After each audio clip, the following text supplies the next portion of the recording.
Tonight on Denver 7 News at 10, a Colorado doctor stabbed in his own office. Initially, I was stunned. I didn't believe it. But a recent change to state law could force a judge to set the suspect free. I'm trying to shed light on this, both for myself and the community. Afraid for his life, he's contacting Denver 7 Investigates to bring attention to his case. And I think that it is likely that he would come back and try to finish what he did before.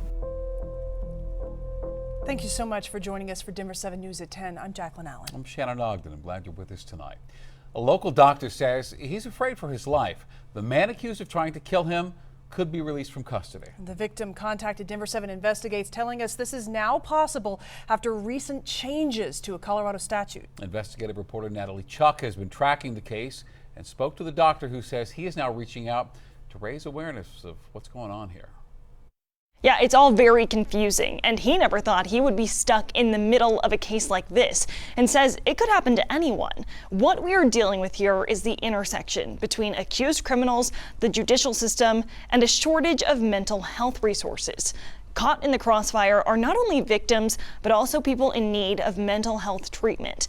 Advocates and experts will tell you most of these cases do not involve serious crimes, but in this case, a man almost died. I'm getting home late. Most of us spend a lot of time at work. This is my office, Academy Park Family Practice. And this office, Dr. Scott Green's office for the last 25 years. This is where I belong. This is the last place he thought his life could be cut short. I heard a struggle up front, and my receptionist called my name. What follows is outlined in this arrest affidavit. Details of a targeted attack.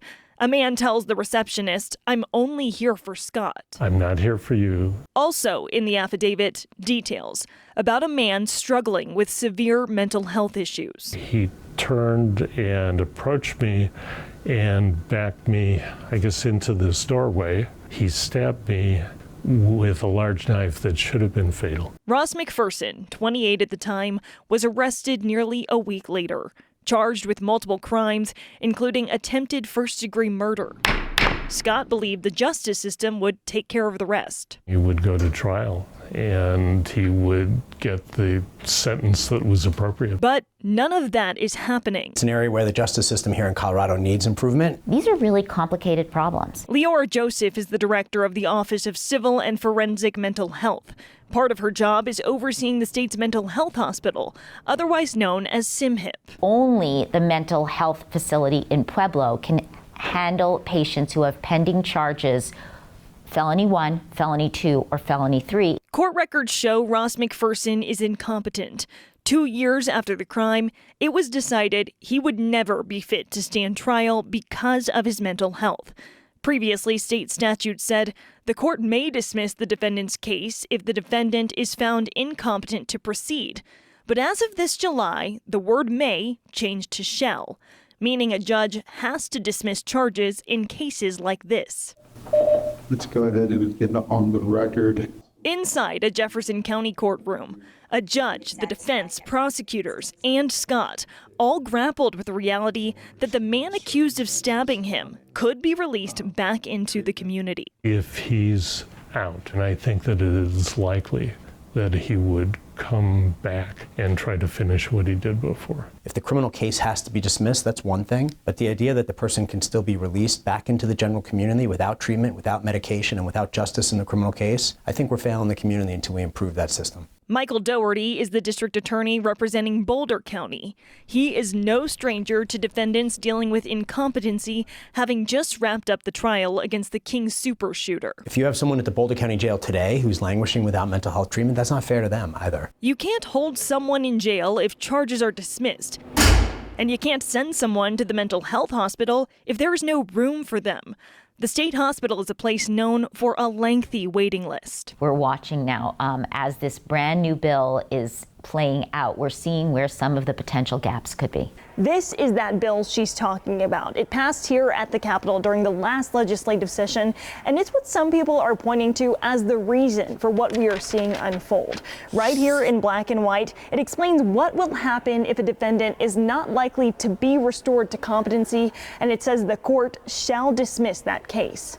Well, it doesn't really matter how long you're sitting in jail, you're not getting help. Judy Amabile is one of the main sponsors behind that bill. This is a horrific crime, and this person shouldn't just be set free. That isn't the outcome that anybody wants. That isn't good for the victim. It isn't good for him, the perpetrator of the crime.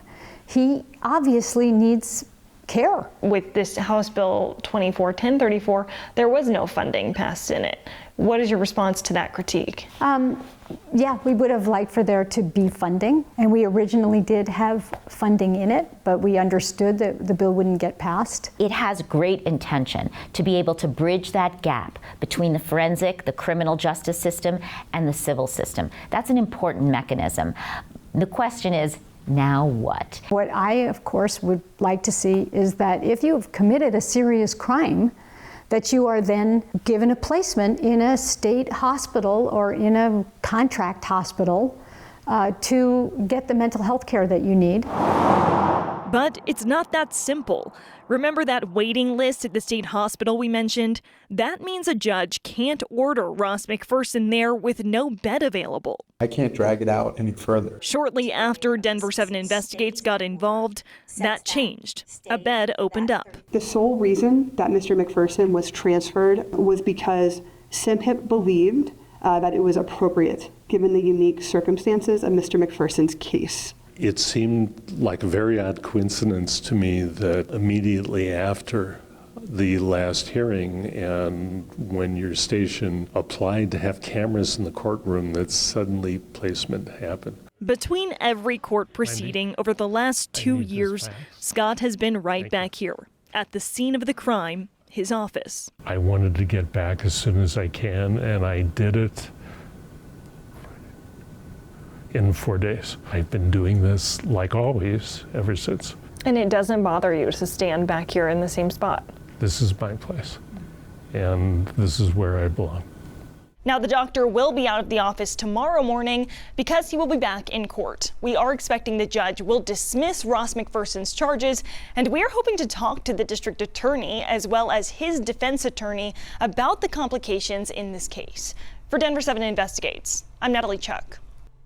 Wow. And to learn more about this case and the legal issue at the center of it, visit denver7.com/investigates. You can find our in-depth reporting on this case and others like it.